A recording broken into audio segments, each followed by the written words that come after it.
On May 30th, 2003, 16-year-old Jason Sweeney thought he was going on a romantic evening with his girlfriend, Justina Morley. Instead, he walked into the most brutal betrayal imaginable. In the early hours of that Friday night, Jason's battered body would be discovered in Pennypack Creek in northeast Philadelphia, his skull crushed by rocks and hammers. The attack was so vicious that investigators initially struggled to identify him. But what would shock the entire Philadelphia community wasn't just the brutality of the murder, it was who was responsible. 4 teenagers, including Jason's own 15-year-old girlfriend, had orchestrated his death. The motive? A mere $500. This isn't a story about strangers in the night or random violence. This is about trust destroyed, innocence shattered, and how quickly teenage relationships can turn deadly. What happened that night in Philadelphia would reveal the darkest side of adolescent desperation and greed. Jason Sweeney was everything a parent could hope for in a teenager. The 16-year-old from the Fishtown neighborhood of Philadelphia was known for his gentle nature and his devotion to his family. He worked part-time at a local restaurant, always eager to help support his household. Friends described him as trusting, sometimes to a fault, and deeply loyal to those he cared about. Jason had been dating 15-year-old Justina Morley for several months.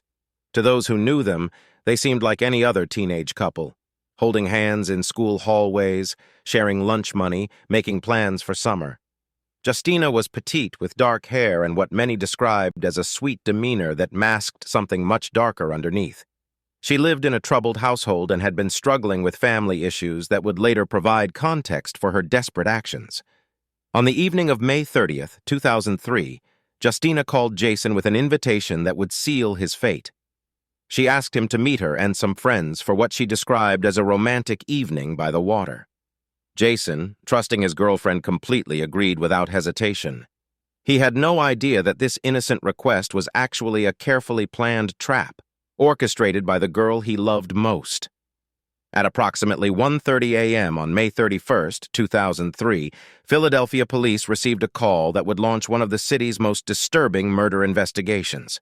A jogger had discovered a body floating in Pennypack Creek, near the Tacony Creek Park area of northeast Philadelphia. The victim had been beaten so severely that initial identification proved challenging. Detective Robert Snyder, a 20-year veteran of the Philadelphia Police Department, was assigned to lead the investigation. What he found at the crime scene immediately told him this wasn't a robbery gone wrong or a random act of violence. The positioning of the body, the nature of the injuries, and evidence scattered around the creek bed suggested something far more personal and calculated. The victim's skull had been crushed with what appeared to be rocks and possibly tools. Blood evidence indicated the attack had been sustained and brutal, with the perpetrators spending significant time ensuring their victim was dead. Within hours, dental records confirmed what investigators already suspected. This was Jason Sweeney, the missing 16-year-old who had been reported missing by his family when he failed to return home. But what investigators discovered next would shock even seasoned detectives who had seen the worst of human nature. Detective Snyder's investigation began with Jason's final known movements. Phone records quickly revealed that Jason had received multiple calls from his girlfriend, Justina Morley, on the evening of May 30th. When police brought Justina in for questioning, her story immediately raised red flags. She claimed she had been home all evening and hadn't seen Jason at all. But cell phone tower data told a different story entirely. The records showed that both Jason's and Justina's phones had pinged towers near Pennypack Creek around the time of the murder. Under pressure, Justina's story began to crumble. She eventually admitted to being with Jason that night, but claimed they had simply gone for a walk and that she had left him alive and well. However, investigators had already uncovered evidence that suggested this was far from a romantic evening gone wrong. Security cameras from nearby businesses showed multiple figures near the creek area around the time of the murder. More disturbing still, witnesses came forward reporting they had heard screams and what sounded like a violent struggle coming from the direction of the creek. The pieces of the puzzle were coming together, but investigators were about to uncover a conspiracy that went far deeper than anyone had imagined.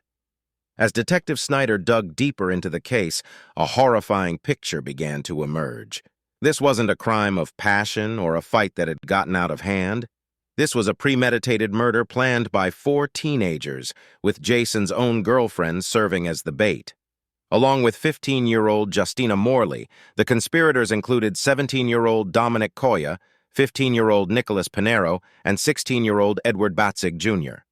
All 4 had been struggling with various personal and family problems, but what united them was their desperation for money. Through painstaking interviews and evidence analysis, investigators pieced together the shocking truth.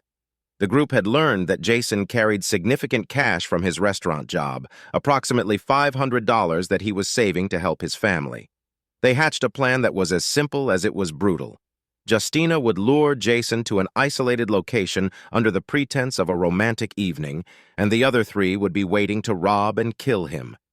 The location they chose was perfect for their murderous intent, a secluded area near Pennypack Creek where screams wouldn't carry far and where they could dispose of evidence. What made this case particularly chilling was the cold calculation involved. These weren't hardened criminals or adults driven by desperation. They were teenagers who planned murder for pocket change. The investigation revealed the horrific details of what happened that night at Pennypack Creek. According to witness statements and physical evidence, Jason arrived at the meeting spot expecting to spend a quiet evening with Justina. Instead, he found himself confronted by 3 other teenagers armed with hammers and rocks. The attack was immediate and merciless. Forensic evidence showed that Jason had fought for his life, with defensive wounds on his hands and arms indicating he tried desperately to protect himself from the blows. The medical examiner's report painted a picture of sustained brutality. Jason had been struck repeatedly in the head with both hammers and large rocks until he was unconscious and then beaten further to ensure death. The entire attack lasted approximately 15 minutes, with Justina Morley not only participating, but encouraging the others to continue. After the murder, the 4 teenagers took Jason's wallet containing the $500 they had killed for, and then attempted to dispose of his body in the creek. They also tried to clean up evidence, but left behind crucial forensic clues that would ultimately seal their fate. Perhaps most chilling of all was what happened immediately after the murder. The 4 teenagers went to a nearby fast food restaurant and used Jason's money to buy meals, laughing and joking as if they hadn't just committed one of Philadelphia's most brutal murders. The arrests came swiftly once investigators had pieced together the conspiracy. On June 4, 2003, just 4 days after Jason's body was discovered, Philadelphia police arrested all 4 suspects. The evidence against them was overwhelming. Cell phone records, forensic evidence, witness statements, and most damaging of all, their own conflicting stories when questioned separately. Under interrogation, the facade of teenage solidarity quickly crumbled. Nicholas Pinero was the first to break, providing detailed testimony about the planning and execution of the murder in exchange for a lighter sentence. His testimony revealed the cold-blooded nature of the crime and how each participant had played a specific role in Jason's death. Dominic Koya and Edward Batzig Jr. were identified as the primary attackers wielding the hammers that crushed Jason's skull. Justina Morley was revealed as the mastermind who had not only conceived the plan, but had used her relationship with Jason to make it possible. The community reaction was swift and intense. Vigils were held for Jason, and there were calls for the maximum penalties allowed under law. The fact that one of the killers was Jason's own girlfriend added an extra layer of betrayal that resonated deeply with parents and teenagers alike throughout Philadelphia. Legal experts noted that the premeditated nature of the crime and the defendants' ages would make this one of the most closely watched juvenile murder cases in Pennsylvania history. The legal proceedings that followed would test Pennsylvania's juvenile justice system to its limits.